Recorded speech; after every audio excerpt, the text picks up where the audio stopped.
अस्सलाम वालेकुम दोस्तों, अज तुहानूं असीं दिखा रहे हैं सामने लाइव मनाजर दे रावी दे सैलाब दे।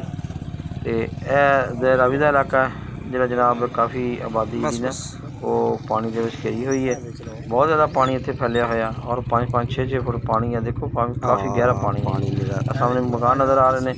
पानी कितना सारा घिरिया होया, पानी चार चफेरे पानी है।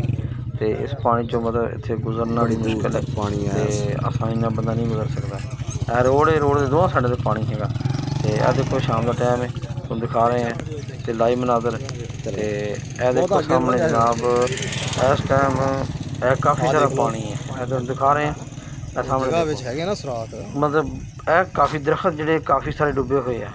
मतलब दरखत का तना काफ़ी सारा बिच तो उत्ते पत्ते टहनियाँ नज़र आ रही हैं। तो बाकी यह घर देखो तुम सामने नज़र आ रहा, अंदाजा हो जाएगा। देखो घर सारा पानी घिरिया और लोग बेचारे उत्ते चार पहियां ला के उत्ते बैठे। अल्लाह तआला इन्हां दी मदद करे। यह जनाब काफ़ी इधर राशन वगैरह आया इन्होंने पहुँचाने वास्ते। तो गड्डी ट्रक आया जनाब स्पैशल ताकि इन्हां दी मदद की जाए। तो एंबूलेंस भी इत्थे खड़ी है रोड के उत्ते। तो बाकी सामने देखो काफ़ी दुनिया इत्थे इकट्ठी हुई है।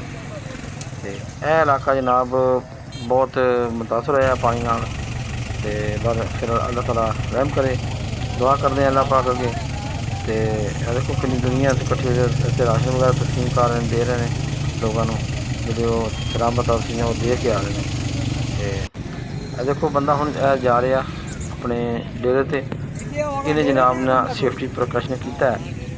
तो ये को चूँकि लाइफ जैकेट नहीं सी है तो इसने ट्यूब जी है वो अपने लपेटी है उत्ते और नाल और डंडा कोल है। डंडे का यह फायदा कि डंडे के नाल अगे थोड़ा थोड़ा देखता जा रहा कि पानी कितना क अगे खड्डा तो नहीं है कोई, और जनाब वो पीछे जा रहा है। पर सेफ्टी प्रिकॉशन बहुत ज़रूरी है। बहुत शुक्रिया। तो अल्लाह हाफिज़। पाकिस्तान जिंदाबाद।